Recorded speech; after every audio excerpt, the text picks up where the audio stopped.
Muy bien, vamos a tomar el tiempo para acercarnos a la palabra del Señor. Voy a hacer una pregunta y los que están de pronto el primer culto de oyeron no digan nada. ¿Usted sabe qué es un oxímoron? No, usted sabe el primer culto. Un oxímoron. Lo busque ahí en Google y nada de eso, no busque nada. Bueno, después les cuento. Yo lo aprendí hace poquito también, no me preocupen, no estoy nada. Ok. Estamos en la carta del apóstol Pablo a los Gálatas. Y yo decía hace 8 días, hermanos, que definitivamente esa carta nos rebasa a uno. Y quiero decirlo de la siguiente manera, o sea, tengo un temor, y es que al volver a la carta, al escuchar otros autores, al leer varios, yo en mi espíritu percibo que eso es algo demasiado grande, y tengo temor de no poder comunicar con eso. Entonces estoy luchando con eso. Es demasiado grande, lo rebasa a uno, la temática de la gracia, del evangelio, de la libertad. Es algo muy, muy, muy tremendo. Hace 8 días vimos el restregón de la gracia en la cara. Vimos a Pedrito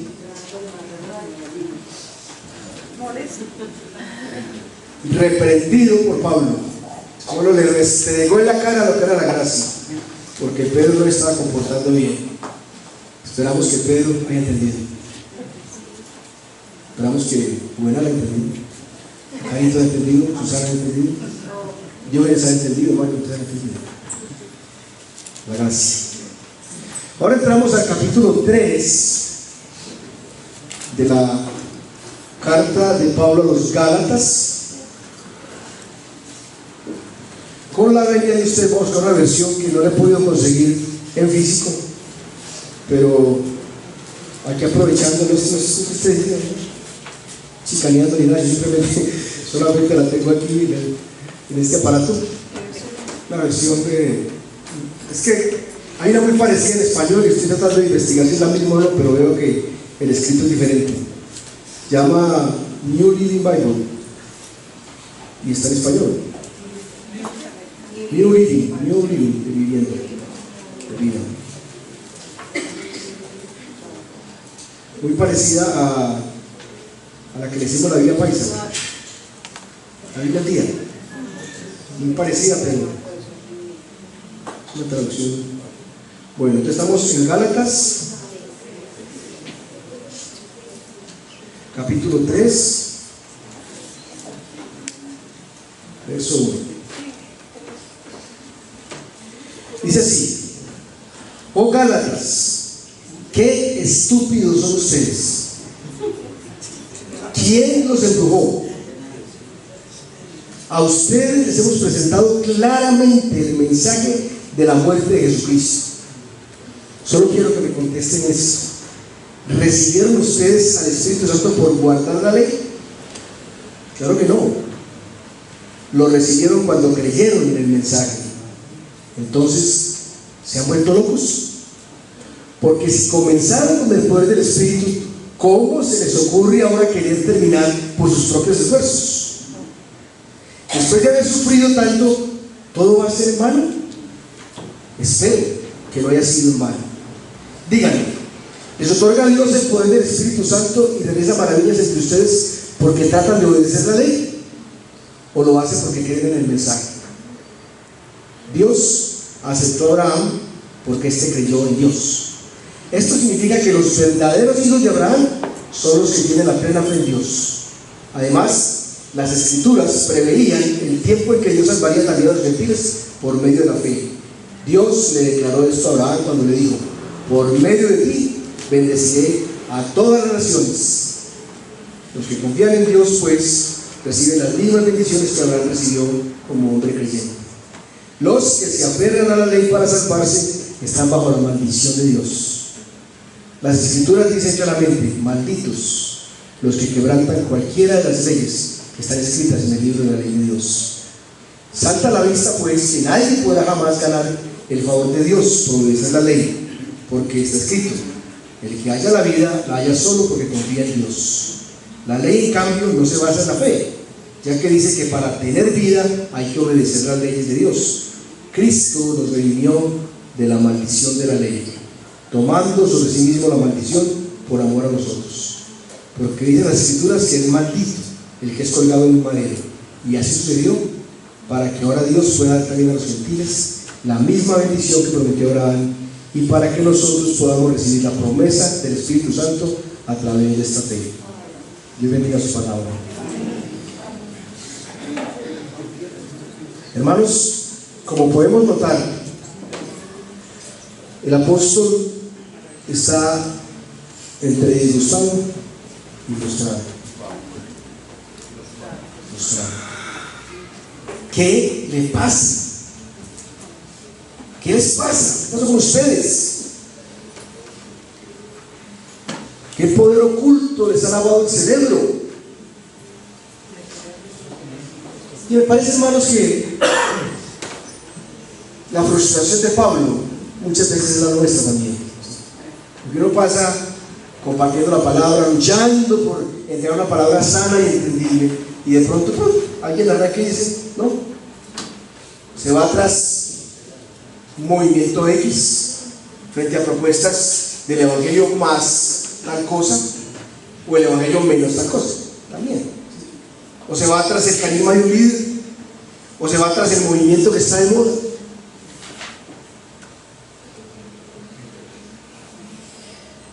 ¿Por qué dejar la bendición de la gracia para volver a ser esclavos? Es que no solamente ahí en esa parte del capítulo 3, en el capítulo 4 hay un reclamo también del apóstol. En el 4:15, ¿dónde está pues aquel sentido de bendición que tuvisteis? Pues testigo soy en favor vuestro, que de ser posible os hubieran sacado los ojos y me los hubieras dado. Me he vuelto por tanto vuestro enemigo al decir la verdad. Dan un punto de reclamo y de frustración tremendo. Muy bien, este pasaje del 1 al 14 del capítulo 3, vamos a mirar las dos partes. La primera parte son 5 preguntas de prueba, y la segunda parte, escuchen bien, 2 caminos de salvación. Una alegría, 2 caminos de salvación. Bueno, volvamos al oxímoron. Mire, el oxímoron es la figura literaria en la cual se juntan 2 palabras que son contrarias para expresar de una manera poética o simbólica un asunto. Por ejemplo, usted dice el pequeño gigante. Pequeño es el que se junta para expresar la grandeza de alguien que es pequeño. O de pronto usted habla de un instante eterno. ¿Qué es un instante? Eterno. Entonces los junta de una manera simbólica y poética para expresar de que fue un ratico, pero uy, se le hizo eterno. O estoy lleno de vacíos. Pues eso es una figura literaria. ¿Por qué la uso? Porque el título que nos da el mensaje es Cautivados por la libertad. Cautivados por la libertad. La pregunta es, ¿quién nos cautivó? ¿Quién nos cautivó? ¿Quién nos embrujó? Dicen algunas versiones. ¿Quién nos hechizó? Entonces, como decíamos, miramos el texto en 2 partes. La primera son 5 preguntas de prueba. ¿Qué quiere decir con esto? O sea, por medio de unas preguntas, el apóstol hace una prueba a la esencia del llamado otro evangelio, mostrando la esencia del verdadero evangelio o cristianismo. La pregunta es, Gálatas, ¿será que ese evangelio, entre comillas, en que ustedes andan, pasa la prueba? Entonces, vamos a mirar las preguntas. Primera pregunta: ¿quién os ha fascinado, hechizado, hipnotizado, como quiera decirlo, si Cristo les fue presentado como crucificado? Y dice, si fue claramente presentado. Hermanos, la gente de Galacia, de la provincia, no había escuchado el evangelio de cualquier maestrico de pacotilla. ¿De quién lo había escuchado? De Pablo. Sí, del más teso de la época, como dice Jesús, del mejor maestro de la época. ¿Y cuál es? Es decir, en esa pregunta, ¿quién nos ha hechizado? Siendo que Cristo fue claramente presentado a ustedes, está estableciendo cuál es la prioridad del cristianismo, cuál es la prioridad del mensaje del evangelio, y es Cristo crucificado.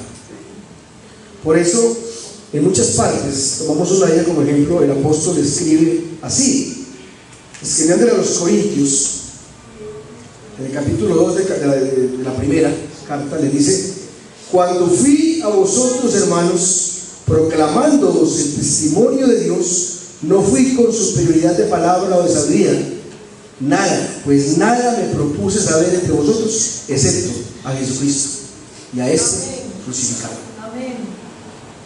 Y estuve entre vosotros con debilidad y con temor y mucho temblor, y ni mi mensaje ni mi predicación fueron con palabras persuasivas de sabiduría, sino con demostración del Espíritu y de poder, para que vuestra fe no descanse en la sabiduría de los hombres, sino en el poder de Dios. Esa es la prioridad del cristianismo, el Cristo crucificado. Entonces, la primera pregunta, la primera prueba, ¿la pasan otro evangelio? No, porque dice solo a Cristo crucificado, y el otro evangelio es Cristo más, Cristo más otras cosas. ¿Qué fue lo que les prediqué? Dice el apóstol. ¿Quién? Yo creo que, como algunos autores lo afirman, es el efecto también de esos espíritus de error que la palabra anuncia. Colocan como un velo, como un lavado de cerebro, no reaccionan a nada. La segunda pregunta que les hace: ¿recibisteis el Espíritu por las obras de la ley o por oír con fe?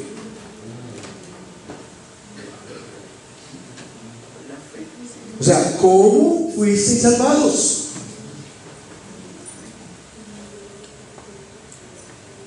Lo único que quiero averiguar es esto, y les pregunto, hermanos, solo se llega a ser creyente en Cristo por la obra del Espíritu.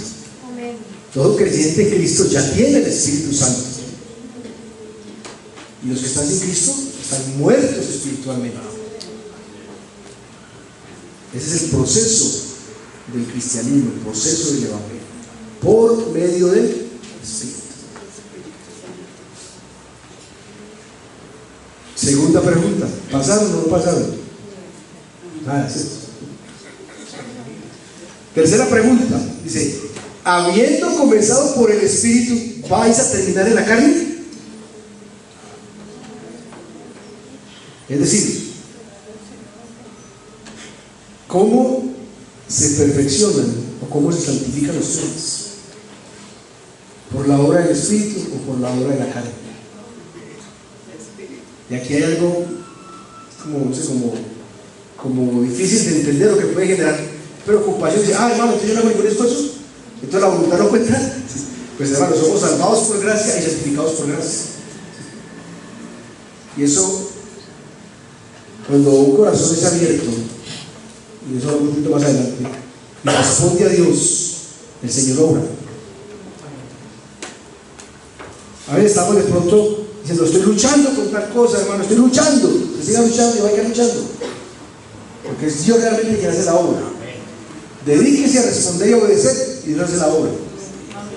Yo ilustro esto esto no lo dije en el primer culto, pero echándole cabeza, porque si uno dice: no, es que otra gente dice: no, simplemente que dice ahí y deje que Dios lo cambie. No, la voluntad está involucrada, pero es una voluntad tocada, motivada por la obra del Espíritu. Recuerdo que de joven, una de las cosas que me fascinaba, hermanos, era pelear. Eso, mejor dicho, compramos peleas, como dicen por ahí. Que nos dieran duro, o le damos duro, o lo hacíamos en barro. Entonces, no, pero eso era casi una. Cuando entramos a la iglesia, pues traíamos ese lastre, ¿cierto? Y por ahí nos pegamos también las peleitas de los campamentos y todo eso. Y de pronto un día estaba jugando baloncesto y vino alguien y me pegó una tumbada, pero me hizo raspar y todo. Cuando yo estaba en el suelo, yo sentía algo raro. Yo no sentí el menor deseo de pararme a pelear.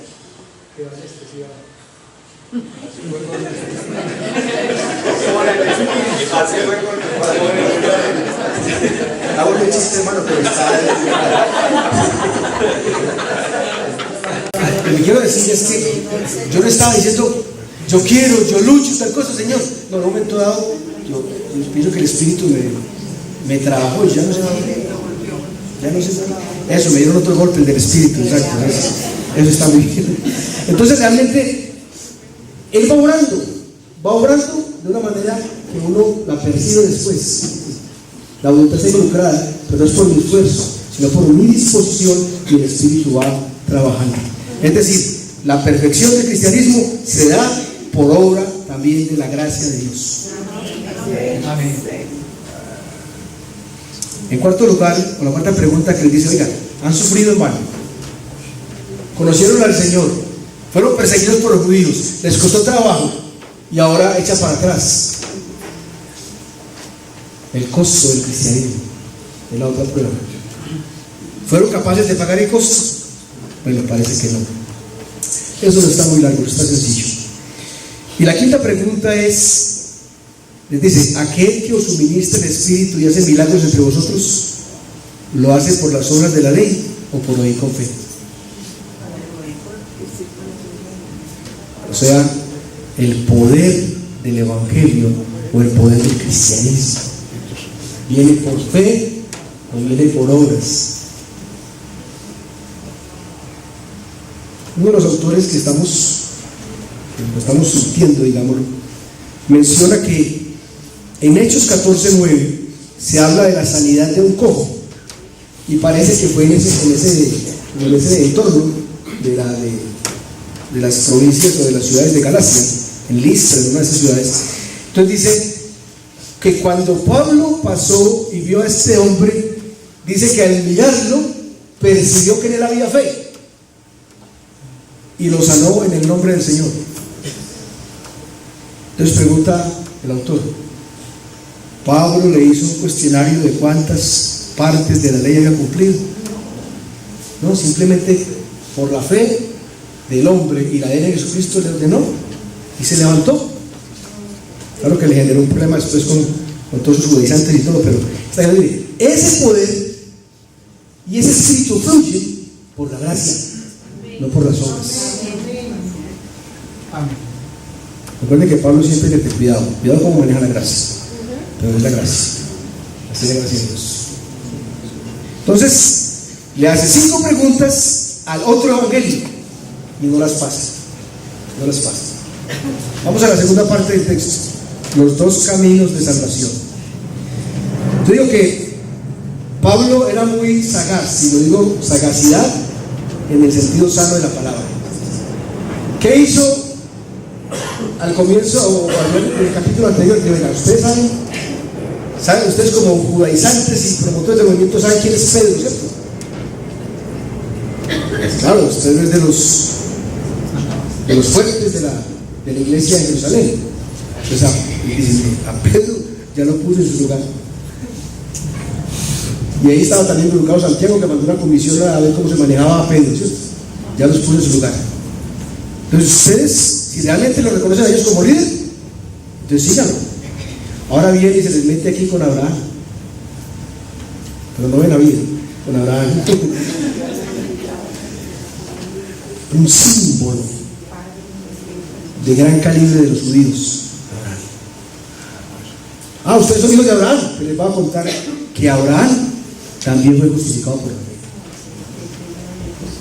Y yo, mire, no me lo inventé yo, vayan a Génesis 15:6, van a la escritura que ustedes tienen, y ahí dice, creyó a Dios y le fue contado por justicia. Entonces digo que muy saca es porque se le mete con Abraham. Dice, pues, ustedes son hijos de Abraham. Les voy a contar cómo fue que Abraham. Además, todos nosotros, dice, somos hijos de Abraham por la fe.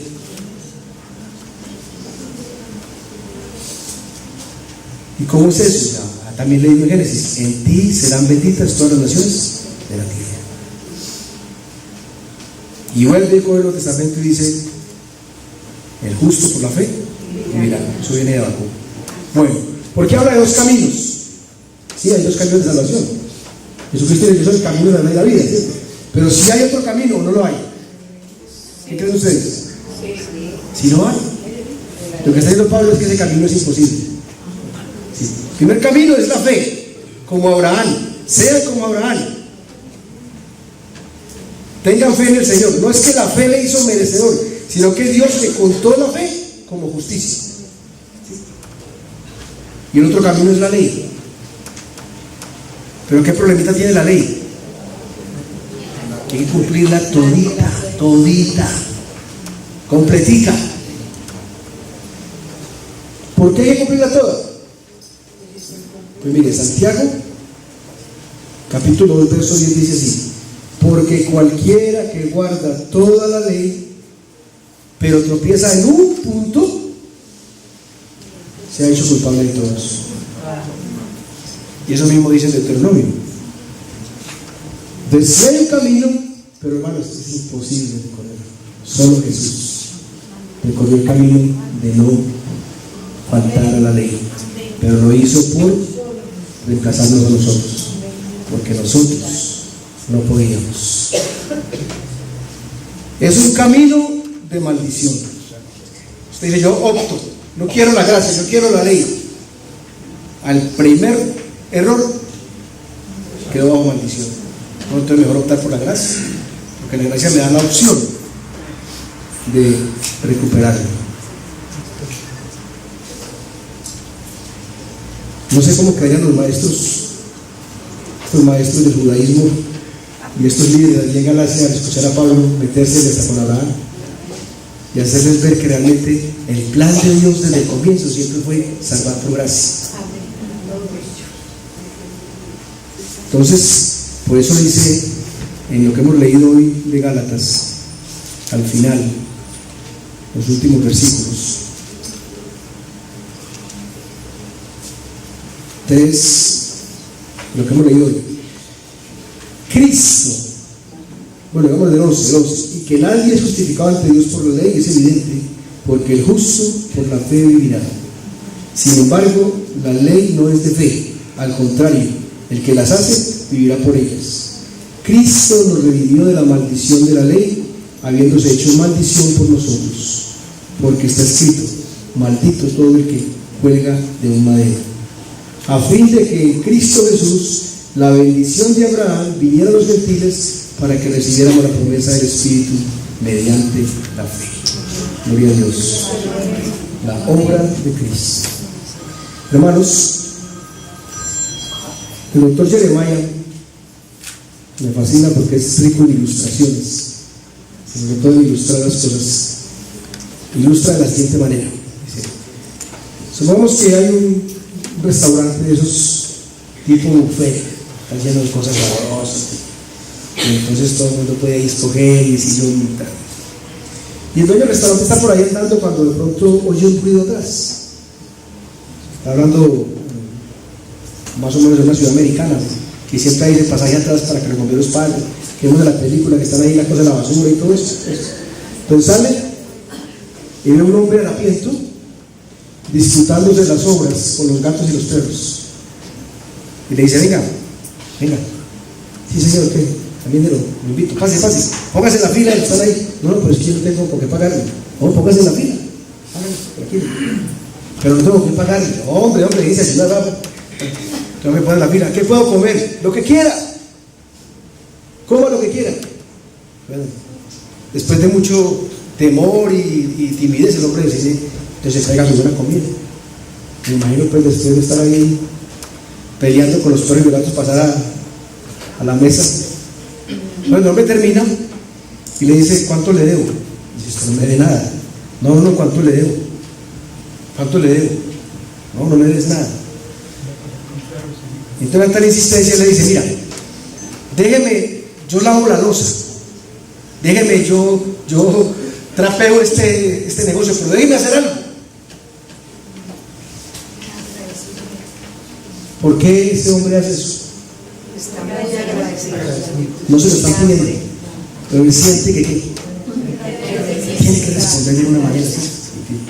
Así funciona el asunto. ¿Entienden? ¿Entiende, Pedro? Bueno, concluyendo. Y yo decía esta mañana, y creo que una buena aplicación para nuestra vida de todo lo que hemos venido hablando en Gálatas es entender esto. Hay una gran diferencia entre vivir para ser aceptado que vivir porque he sido aceptado. Ahí está la diferencia. Deje de vivir para ser aceptado por Dios, viva porque ya ha sido aceptado por Dios. Ese es el mensaje.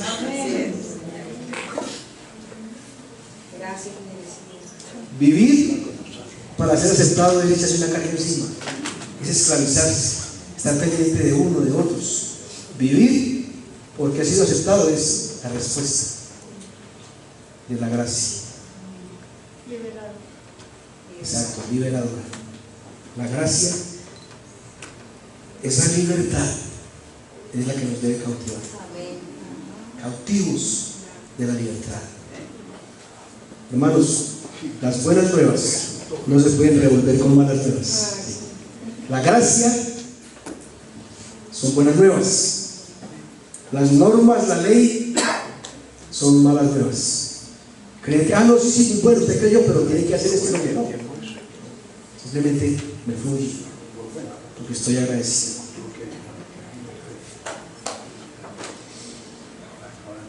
Hablando del Espíritu Santo, hermanos, dejen de estarlo esperando, ya están ustedes. Si no lo cree, usted no ha sido salvado o no ha sido enseñado. Pero el Espíritu Santo mora en quien está en Cristo. Amén. Amén. Mira al lado a sus hermanos. Los que están por allá reunidos. Son muy malos estos. Son más malos que ustedes. Pero, ¿qué piensan?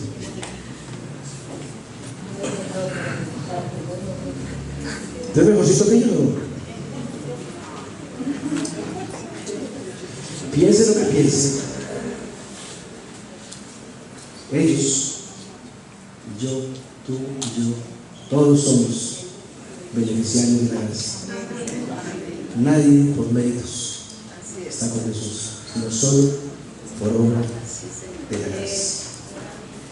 Cuando uno actúa así, no hay hermano malo, no hay iglesia mala, no hay nada malo. El malo es uno. Hace unos años había un comercial que decía: si el producto colombiano no sirve, usted está mal hecho. Entonces, si el producto del Señor no sirve, usted está mal hecho. Muy bien, hermanos, espero que captemos la profundidad de este asunto y que sea la gracia la que nos mueva, no el pastor, no el líder, no, que sea la gracia la que nos mueva, no el temor, no el malentendimiento de la libertad, que sea la gracia la que nos mueva cada día a responderle al Señor. Amén. Amén. Vamos a cantar, ¿no? Pero no vamos a estar de pie, sino que, como algún salmo lo dice, cantemos con inteligencia. O sea, que la letra de esta canción nos ayude a digerir el mensaje, la suma del mensaje, es como una suma que vamos construyendo alrededor de esta carta maravillosa.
nos regala y que espera que valoremos, que no las dejemos caer.